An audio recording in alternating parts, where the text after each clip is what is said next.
అమ్మ మీరు సభకు వచ్చారు కదా, మీరేం టీడీపీ సపోర్టర్ అమ్మా? అవునండి, నేను భీమవరానికి మేము భీమవరంలో ఉంటాము. మా వాళ్ళు అందరూ చాలా మంది భీమవరంలో ఉన్నారండి. అభివృద్ధి చాలా బాగుంది. అంతా సిబిఎన్ గారు వచ్చాకైతే అందరూ చాలా హోప్స్ పెట్టుకున్నారు. లోకేష్ గారు, పవన్ కళ్యాణ్ గారు ఎప్పుడు మంచిగా అన్ని అభివృద్ధి చేయాలి. జాబులే కాదు, హెల్త్ వైజ్ అండ్ ఇప్పుడు చాలా మంది ప్రాపర్టీస్ ఉన్నాయి అమ్ముకుందామంటే. ఎందుకంటే ఎవరి దగ్గర సరైన ఇన్కమ్ లేదండి అక్కడ. So people they are suffering so much. And అదే అన్ని బాగా చేయాలని చాలా హోప్స్ పెట్టుకున్నాము. So I think it's going to be big hit అనుకుంటున్నామండి. మేమందరం బాగా సపోర్ట్ చేస్తాము.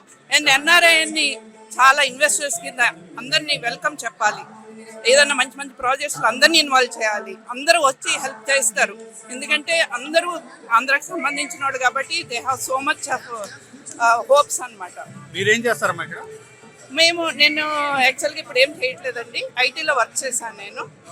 సో మీరు మా టీవీ ఛానల్స్ ద్వారా చంద్రబాబు నాయుడు గారు కానీ ఈ కూటమి ప్రభుత్వానికి ఏం చెప్పాలనుకుంటున్నారు? చాలా హ్యాపీగా ఉందండి, కూటమి ప్రభుత్వం వచ్చిందని మేము చాలా హ్యాపీగా ఫీల్ అవుతున్నాము. ఎందుకంటే అందరూ చాలా సఫర్ అయ్యారు. ఆల్మోస్ట్ అందరికీ ఇన్కమ్ చాలా పడిపోయిందండి ఇంతకుముందు గవర్నమెంట్లో. ఇప్పుడు వచ్చి చంద్రబాబు నాయుడు చాలా హోప్స్ క్రియేట్ చేశారు. రైతులకు కూడా ఎప్పుడు కూడా మంచిగా సపోర్ట్ చేసి మంచి గిట్టుబాటు ధరలు ఇచ్చి, ఎందుకంటే రైతులు లేకుండా ఏ స్టేటు బాగుపడదండి. సో అందుకని రైతుల్ని అందరినీ ఆదుకోవాలని కోరుకుంటున్నామండి. అండ్ ముందు క్యాపిటల్ కన్నా అందరికీ ఇన్కమ్ వచ్చేటట్టు మంచి మంచి ప్రాజెక్ట్స్ టేకప్ చేయాలని నా రిక్వెస్ట్ అండి.